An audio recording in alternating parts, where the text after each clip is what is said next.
باللہ من الشیطان الرجیم بسم اللہ الرحمن الرحیم وَلَهُ مَنْ فِي السَّمَاوَاتِ وَالْأَرْضِ، اسی کے لیے ہے جو کچھ آسمانوں میں ہے، جو کچھ زمین میں ہے۔ وَمَنْ عِنْدَهُ لَا يَسْتَكْبِرُونَ عَنْ عِبَادَتِهِ، اور جو اس کے پاس ہیں، یعنی جو فرشتے اس کے پاس رہتے ہیں، لا يَسْتَكْبِرُونَ عَنْ عِبَادَتِهِ، وہ اس کی تکبر سے عبادت نہیں کرتے، اب اس کی عبادت سے تکبر نہیں کرتے۔ وَلَا يَسْتَحْسِرُونَ، اور نہ ہی وہ تھکتے۔ پچھلے درس میں اللہ رب العزت نے توحید کی بات کی تھی کہ بھائی اللہ رب العزت ان ساری چیزوں سے پاک ہے جو تم بیان کرتے ہو، جو تم کہتے ہو اس کا کوئی شریک ہے۔ اللہ رب العزت اس چیز سے پاک ہے، اس کو شراکت کی ضرورت نہیں ہے، وہ اپنا انتظام خود چلا سکتا ہے، وہ کسی کا محتاج نہیں ہے۔ شریک کی ضرورت اس کو ہوتی ہے جو کمزور ہو، جو تھک جاتا ہو، جس کے اندر کمزوری ہو، جس کو ضرورت ہو مشوروں کی، جس کا علم ناقص ہو۔ اللہ کی ذات ایسی چیزوں سے پاک ہے، اس کا علم بھی مکمل ہے۔ اللہ کی ذات کے اندر، اللہ کے صفات کے اندر کوئی ایسی کمزوری نہیں ہے کہ اس کو کسی دوسرے آسرے اور سہارے کی ضرورت ہو۔ اللہ نے فرمایا آسمان و زمین میں جو کچھ ہے سب پر اسی کا حکم چلتا ہے، سب پر اسی کا اختیار ہے، سب پر اسی کا قانون چلتا ہے۔ وہ ساری چیزوں کا خالق اور مالک ہے، سب چیزوں کو اس نے تخلیق کیا ہے۔ انسانوں کو اس نے تخلیق کیا، جنوں کو اس نے تخلیق کیا، زمین ہے، آسمان ہے، سورج چاند ستارے ہیں، پہاڑ ہیں، درخت اور جانور ہیں، یہ ساری چیزیں اسی کی ہیں، اسی کا حکم چلتا ہے، اسی نے تخلیق کیا ہے ان ساری چیزوں کو۔ قرآن نے بار بار یہ بات کہی ہے کہ بھائی ذرا بتاؤ، ارونی ماذا خلقوا من الارض، تم جو خدا کے شریک بناتے ہو، جو معبود جو ہوتا ہے اس کو تو خالق ہونا چاہیے۔ اگر آپ کہتے ہیں کہ دنیا میں کسی اور کا قانون چلتا ہے، تخلیق کوئی اور کرے، بنائے کوئی اور، حکم کسی اور کا چلے، یہ تو عقل کے خلاف ہے۔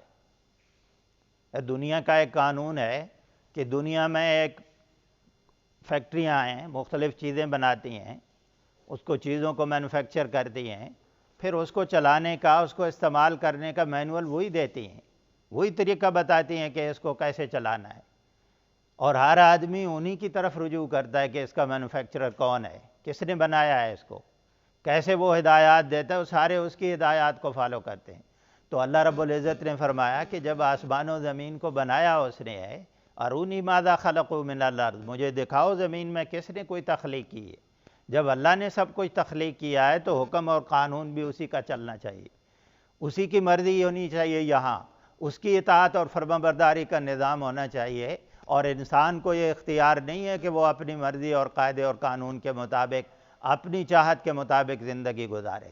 تو اللہ رب العزت فرماتے ہیں آسمان و زمین کے اندر جو کچھ ہے سب اس نے تخلیق کیا ہے، سب پر اسی کا حکم چلتا ہے، سب اس کے ضابطے اور قانون کے پابند ہے۔ اور انسان کو یہ پیغام دیا جا رہا ہے کہ اگر سورج اس کے حکم کا پابند ہے، چاند ستارے اس کے حکم کے پابند ہیں، دن اور رات اس کے حکم کے پابند ہیں، اے انسان تجھے تو بطریق اولا اس کے حکم کی پابندی کرنی چاہیے۔ تو اشرف المخلوقات ہے، تیرے ساتھ تو اللہ نے تجھے تو بہت اکرام دیا ہے، تجھے تو بہت عقل و شعور جو تمہیں ملا ہے یہ کسی اور مخلوق کو نہیں ملا ہے۔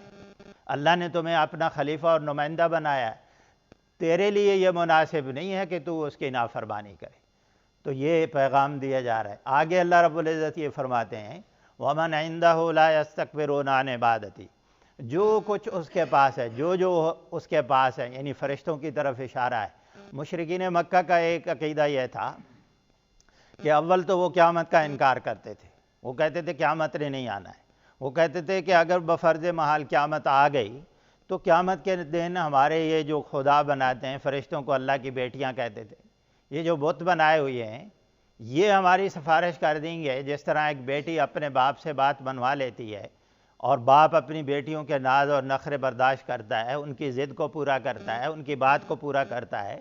وہ کہتے تھے یہ فرشتے ایسے ہی ہیں، اللہ کی بیٹیاں ہیں، اور یہ قیامت کے دن ہم چونکہ ان کی عبادت کرتے ہیں، ان کے نام کے چڑھاوے چڑھاتے ہیں، ان کے نام کے نظر و نیاز دیتے ہیں، یہ کل قیامت کے دن ہمیں چھڑا لیں گے اللہ سے سفارش کر کے اگر قیامت آ گئی۔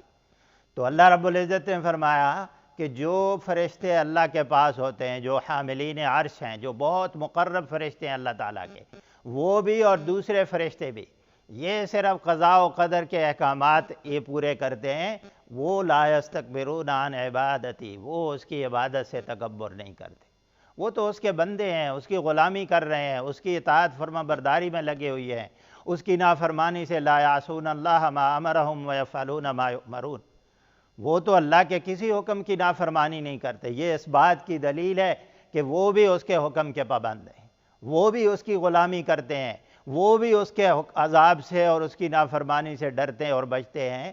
تو فرمایا کہ وہ جب اس کے غلام اور بندے ہیں، اس کی عبادت کرتے ہیں، تو وہ گویا اللہ کے بیٹیاں نہیں ہو سکتی۔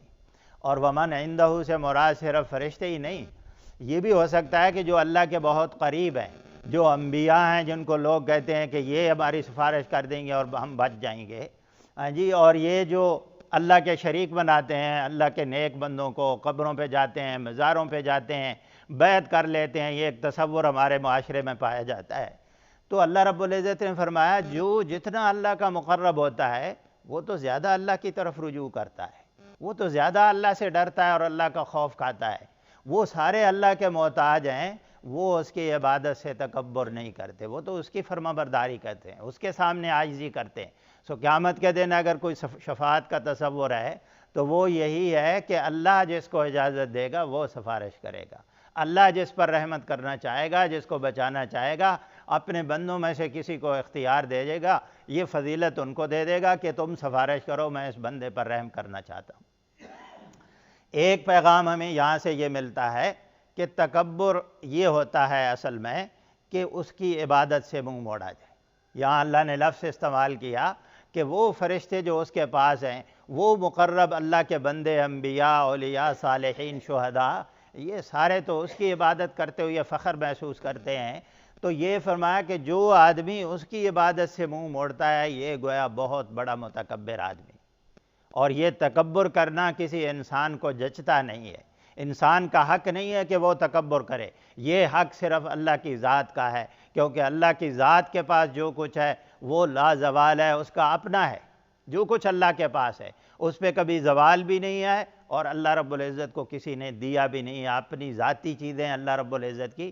انسان کے پاس جو کچھ ہے اس کا اپنا نہیں ہے، انسان کو یہ اللہ نے دیا ہے تو کس بات پر وہ فخر کرتا ہے؟ انسان کے پاس جو کچھ ہے اس پر زوال آنے والا ہے تو کس بات پر فخر کرتا ہے؟ آج اگر اقتدار کی کرسی پر ہے، کل ہو سکتا ہے جیل کے اندر ہو، آج اگر اس کے پاس مالات ہیں، مال و دولت ہے، ہو سکتا ہے کل فٹ پاتھ پہ آ جائے۔ اور آپ نے اپنی آنکھوں سے دیکھا یہ 2005 میں 2005 میں جو زلزلہ آیا تھا، وہ ارب پتی لوگ فٹ پاتھ پہ آ گئے۔ تو اللہ رب العزت نے فرمایا کہ یہ تکبر کرنا تمہیں جچتا نہیں ہے، انسان کا کام یہ ہے کہ وہ عاجزی کرے، اللہ کی عبادت پہ جھک جائے، اللہ کی اطاعت فرما برداری کرے، وَلَا يَسْتَحْسِرُونَ، اور وہ تھکتے نہیں ہیں، اللہ کی عبادت سے تھکتے نہیں ہیں، مسلسل یہ کام کر رہے ہیں۔ انسانوں کو بھی یہ پیغام ہے کہ اللہ کی عبادت جز وقتی کام نہیں ہے، یہ مسلسل کرنے والا کام ہے، ہمیشہ کام کرنے والا کام ہے۔ وَاعْبُدْ رَبَّكَ حَتَّىٰ يَأْتِيَكَ الْيَقِينُ، اللہ نے فرمایا کہ اللہ کی عبادت کرو کب تک؟ جب تک موت نہ آ جائے، اور مسلسل یہ عبادت کرنی ہے، صرف کسی ایک مہینے کے اندر نہیں، کسی ایک دن کے اندر نہیں، کسی مخصوص جگہ پہ نہیں کہ مسجد کے اندر آ کر اللہ کی اطاعت فرما برداری کرو اور بازاروں اور مارکیٹوں میں جاؤ اور عدالتوں میں جاؤ اور باہر معاشرے میں جاؤ، وہاں اللہ اور اس کے رسول کی نافرمانی کرو، نہیں، یہ کام نہیں کرنا ہے، اپنی ساری زندگی اس پر لگانا ہے۔ اور اللہ نے فرمایا وَلَا تَمُوتُنَّ إِلَّا وَأَنْتُمْ مُسْلِمُونَ، اسلام کی حالت میں تمہارے اوپر موت آنی چاہیے، اور موت تب آئے گی جب پوری زندگی اسلام کے مطابق انسان کی گزرے گی۔ فرمایا یہ فرشتے یا جو اللہ کے بندے ہوتے ہیں وہ اللہ کی عبادت سے تھکتے نہیں ہیں، وہ جز وقتی عبادت نہیں کرتے، وہ زندگی کے ہر شعبے میں اللہ کی اطاعت اور فرما برداری کرتے ہیں۔ یسبحون اللیل والنہار، وہ رات اور دن اللہ کی تسبیحات بیان کرتے ہیں، یسبحون تسبیح سے نکلتا، وہ رات اور دن اللہ کی تسبیح بیان کرتے ہیں، اور میں نے آپ کو بتایا تھا کہ تسبیح کے معنی میں تنزیہ کا معنی ہوتا ہے کہ اللہ کو پاک مانا جائے. اللہ ہر کمزوری سے پاک ہے، اللہ ہر عیب سے پاک ہے، اللہ ہر شریک سے پاک ہے، اللہ ہر اس چیز سے پاک ہے جس سے اللہ کی عظمت اور شان میں کمی آتی ہے. تو یہ اللہ نے فرمایا کہ یہ جو فرشتے ہیں اللہ کے نیک بندے ہیں، یہ تو ہمیشہ اللہ کی تسبیح بیان کرتے ہیں، اللہ کی تنزیہ بیان کرتے ہیں، اور ہر وقت ان کی زبان پہ یہی ترانے ہوتے ہیں کہ اللہ تیرا کوئی شریک نہیں ہے، اللہ تو کمزوریوں سے پاک ہے. تم کیوں اگر اپنی نسبت ان لوگوں کی طرف کرتے ہو، دعوے کرتے ہو کہ ہم ان لوگوں کے عقیدت مند ہیں، تو پھر یہ لوگ تو توحید کے داعی تھے، یہ تو اللہ کی کمزوریوں کا اعلان کرتے تھے کہ اللہ کے اندر کوئی کمزوری نہیں ہے. تو تم بھی یہ کام کرو، یہ تو دن رات یہ کام کرنے والے تھے. ہر نبی نے اللہ کی توحید لوگوں کے سامنے بیان کی. قال یا قوم اعبدوا اللہ، ہر نبی نے یہ بات کہی اپنی قوم کو کہ اللہ کی عبادت اور فرما برداری کرو. تو اللہ تعالیٰ فرماتے ہیں یہ تو دن رات یہ کام کرتے تھے. اور سبحہ کا اصل معنی، لفظی معنی یہ ہوتا ہے پانی کے اندر تیزی سے تیرنا. تو یہاں معنی ایک اور یہ بھی ایک پیغام ملتا ہے کہ اللہ کی عبادت کرنے میں انسان کو سستی کا مظاہرہ نہیں کرنا چاہیے. قرآن بار بار مسلمانوں کو خطاب کر کے کہتا ہے فاستبقوا الخیرات. قرآن کہتا ہے ففروا الی اللہ، اللہ کی طرف بھاگو، نیکی کے کاموں میں سبقت کرو. وفی ذلک فلیتنافس المتنافسون، قرآن نے کہا مسلمان کے اندر سستی نہیں ہونی چاہیے اللہ کی عبادت اور اطاعت کرنے میں. کوئی بھی خیر اور بھلائی کا کام کرنے میں ایک مسلمان کے اندر سستی نہیں ہونی چاہیے. قرآن نے پیغام دیا ہے کہ جو لوگ فتح مکہ سے پہلے اللہ کے دین کے لیے محنت کرنے والے تھے، جدوجہد کرنے والے تھے، انفاق فی سبیل اللہ کرنے والے تھے، وہ لوگ اور بعد میں آنے والے لوگ برابر نہیں ہو سکتے. اس لیے کہ وہ فرنٹ لائن پہ جا کے کام کرنے والے تھے، انہوں نے سبقت کی ہے خیر اور بھلائی کے کاموں میں، ایمان کے کاموں میں، اللہ کے دین کی محنت اور جدوجہد کرنے میں انہوں نے سبقت کی ہے، مشکل وقت کے اندر اللہ اور اس کے رسول کی اطاعت کی ہے. تو فرمایا کہ یہ لوگ اللہ کے ہاں ان کا مقام اور مرتبہ بہت بلند ہے. تو ایک مسلمان کو یہ پیغام ہے کہ عبادت کے معاملے میں اللہ کی اطاعت اور فرما برداری، خیر اور بھلائی کے کاموں میں کبھی سستی کا مظاہرہ نہیں کرنے چاہیے. اس لیے پہلی صف کا ثواب زیادہ ہے. حالانکہ اللہ رب العزت کی ذات تو ہر جگہ موجود ہے، پہلی صف میں کھڑے ہو جائیں، دوسری میں کھڑے ہو جائیں، تیسری میں کھڑے ہو جائیں، لیکن ایک آدمی سبقت کرتا ہے، خیر کے کاموں میں تیزی کرتا ہے، آگے بڑھتا ہے، فوراً اللہ کے قریب جانے کی کوشش کرتا ہے، اس کا مقام اور مرتبہ زیادہ ہوتا ہے. لا یفترون، فطرت کا اصل معنی ہوتا ہے گیپ، وقفہ کر دینا. فطرت الوحی ایک بڑا اہم لفظ استعمال ہوتا ہے عربی میں. وحی جب جن دنوں میں بند ہوئی تھی تو اللہ تعالیٰ نے یہ فرمایا ہے کہ یہ جو تسبیحات اللہ کی بیان کرتے ہیں، اللہ کی عبادت کرتے ہیں جو اللہ کے نیک بندے ہوتے ہیں، فرمایا یہ کبھی عبادت میں گیپ نہیں کرتے، یہ وقفہ نہیں کرتے. یہ نہیں کرتے کہ بھائی چند دن نمازیں پڑھ لیں پھر سستی کر لی، چند دن درس میں آ گیا پھر سستی کر لی، چند دن نمازیں پڑھ لیں پھر سستی کر لی، رمضان میں نمازیں پڑھ لیں پھر بھول گیا، پھر جمعے والے دن آ گیا ایک دن جمعہ پڑھ لیا، یا آپ ایک سال میں ایک دفعہ عید پڑھ لی، یا قرآن پاک کی تلاوت رمضان میں کر لیں گے. نہیں، ایک مسلمان کی یہ شان کے خلاف ہے. مسلمان کی ذمہ داری یہ ہے کہ وہ کبھی عبادت کے اندر گیپ نہ کرے، وقفہ نہ کرے، مسلسل اپنی زندگی کے اندر اللہ کی اطاعت فرما برداری کرے. اس لیے نبی علیہ الصلوۃ والسلام نے ارشاد فرمایا احب الاعمال الی اللہ، اللہ کے نزدیک سب سے زیادہ پسندیدہ اعمال کون سے ہوتے ہیں؟ ادومھا، جن پر انسان مداومت کرتا ہے، ہمیشگی کرتا ہے، وَإِن قَلَّ، اگرچہ تھوڑے ہی کیوں نہ. اسلام کو یہ چیز پسند ہے کہ آپ تھوڑا عمل کریں لیکن مسلسل کریں. یہ اللہ کو زیادہ چیزیں پسند ہیں. ام اتخذوا آلہۃ من الارض ہم ینشرون، کیا انہوں نے بنا لیے ہیں الہ زمین میں؟ ہم ینشرون، وہ زمین کو آباد کرتے ہیں. اللہ نے فرمایا یہ مشرکین مکہ کا ایک اور عقیدہ تھا، اور وہ عقیدہ یہ تھا کہ اپنے رب کو مانتے تھے. اللہ کے بارے میں ان کا عقیدہ تھا کہ آسمان و زمین کو تخلیق اللہ نے کیا. وَلَئِن سَأَلْتَهُم مَّن خَلَقَ السَّمَاوَاتِ وَالْأَرْضَ لَيَقُولُنَّ اللَّهُ، آپ ان سے پوچھیں کہ یہ زمین و آسمان کو کس نے پیدا کیا تو ضرور کہیں گے اللہ نے پیدا کیا.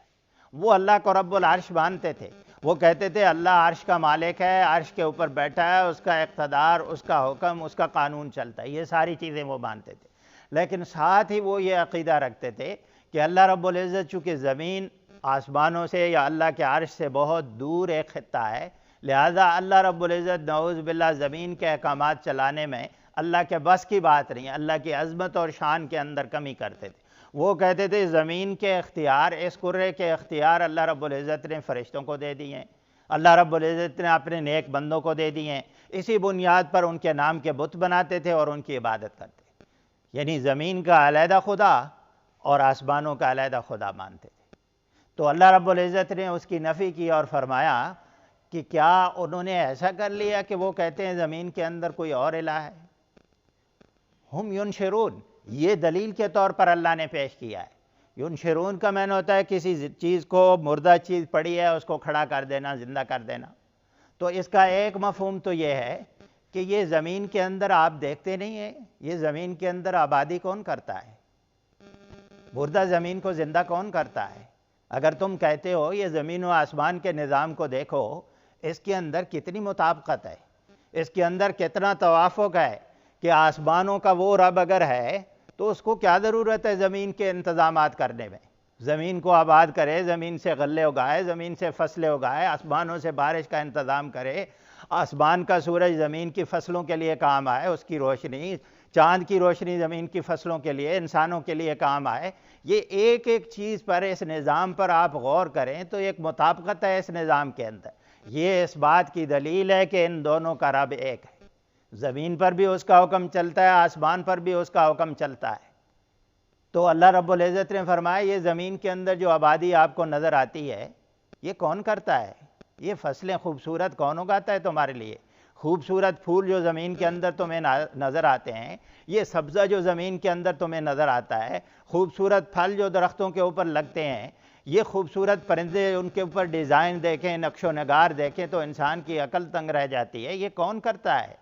بتائیں ذرا، یہ تمہارے خدا کرتے ہیں زمین کے اندر؟ اللہ نے فرمایا جب یہ رب کرتا ہے تو اس بات کی دلیل ہے کہ اس کا حکم ادھر بھی چلتا ہے، ادھر بھی چلتا ہے۔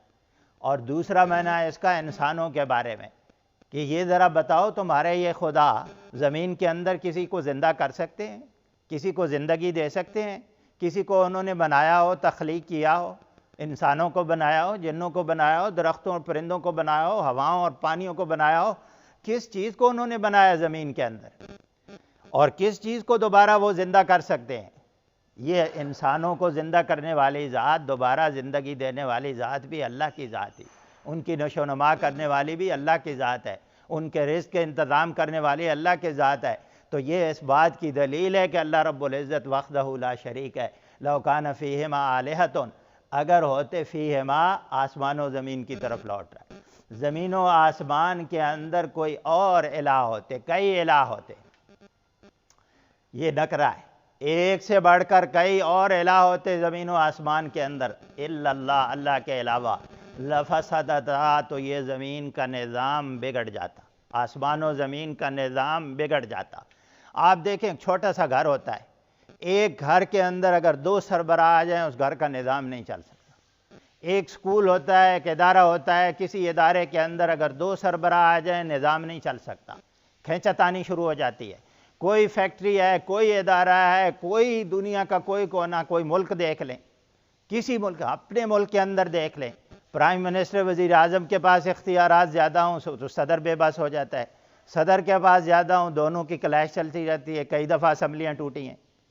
یہ جھگڑا ہوتا ہے۔ قرآن نے خود کہا ہے اگر دو خدا ہوتے اذا لابتغوا الی ذی العرش سبیلا، زمین کا اور خدا ہوتا، آسمانوں کا اور خدا ہوتا تو ضرور یہ زمین کا خدا آسمانوں کے خدا کے عرش کے اوپر جانے کی کوشش کرتا، وہ اختیار اور کنٹرول حاصل کرنے کی کوشش کرتا، لڑائی جھگڑے فتنے اور فساد ہوتے۔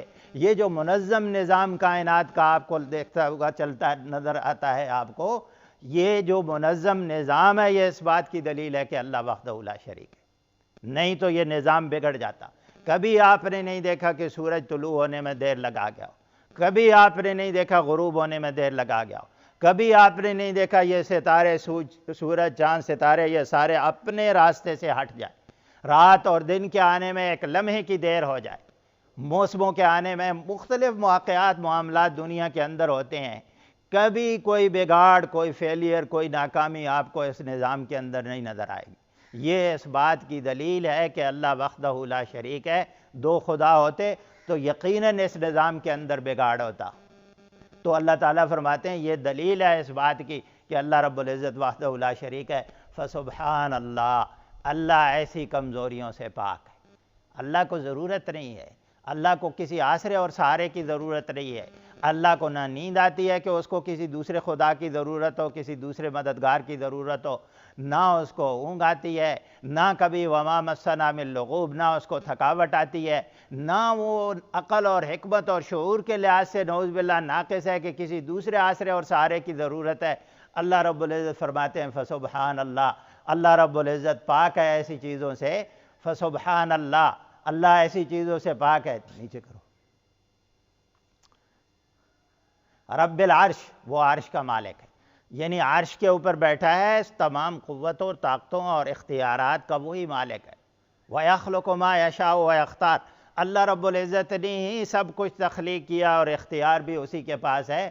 اللہ ایسی کمزوریوں سے پاک ہے، اختیار اسی کا چلتا ہے۔ عما یصفون، جو وہ باتیں کرتے ہیں، جو وہ کہتے ہیں کہ زمین کا علیحدہ رب ہے، آسمانوں کا علیحدہ رب ہے، اس کے شریک ہیں، اللہ رب العزت کو آسرے اور سہارے کی نعوذ باللہ ضرورت ہے، فرشتے اللہ کی بیٹیاں ہیں، یا کوئی اور کسی قسم کا عقیدہ کرتے ہیں جس سے اللہ کی شان اور عظمت کے اندر کمی آئے یا اللہ کی توحید کے اندر کمی آئے، اللہ رب العزت فرماتے ہیں اللہ ایسی چیزوں سے اور ایسی کمزوریوں سے پاک ہے۔ اللہ رب العزت سے دعا ہے کہ اللہ عمل کی توفیق نصیب فرمائے۔